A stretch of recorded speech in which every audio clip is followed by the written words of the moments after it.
in their lifetime. In recognition of World Stroke Day, which is tomorrow, the American Heart Association and the American Stroke Association want to get the word out about recognizing the warning signs. How prevalent are strokes in Americans of all ages? So many questions that need to be asked. Joining us now from New York is our guest, and Dr. Demetrius Lopes. I'm sorry I didn't have your name right in front of me. Dr. Lopes, thank you for being with us today. What are the major risk factors here and warning signs?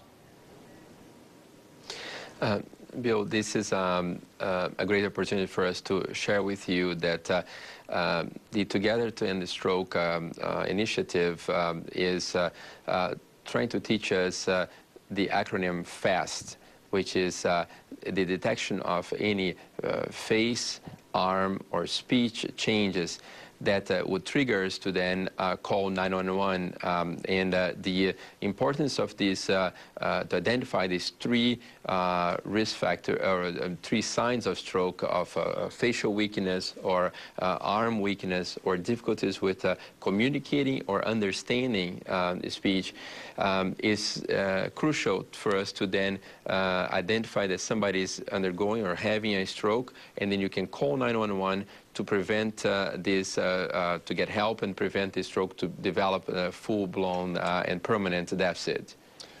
What does a recent survey reveal about the ability of caregivers to recognize the warning signs? I'm sure as a neurosurgeon you would know all about this.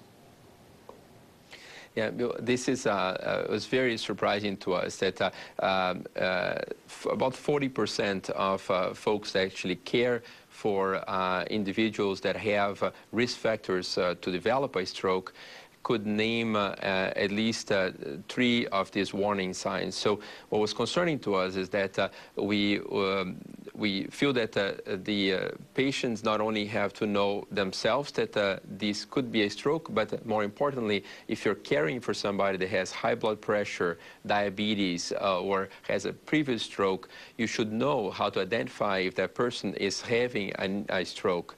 And again, knowing the face changes, numbness or weakness, arm weakness, speech difficulties is key to then call stroke, call that this is a stroke and you need to call for help, calling 911. And how prevalent are strokes among people of various ages?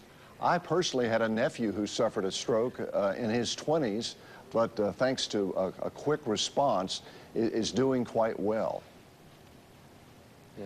Yeah, it's I mean, incredible. It's estimated about 750,000 people in the United States will have a stroke this year.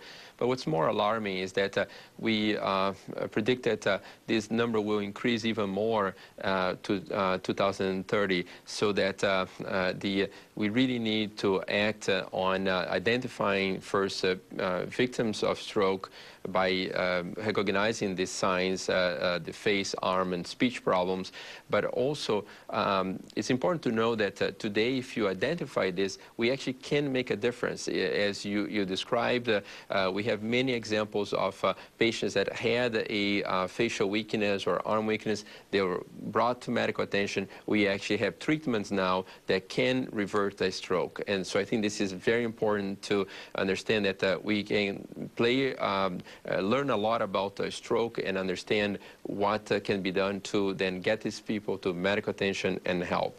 Right. Dr. Demetrius Lopes, thank you so much for educating us on strokes. Thank you so much. Thank you. Well, a new study is finding that mothers are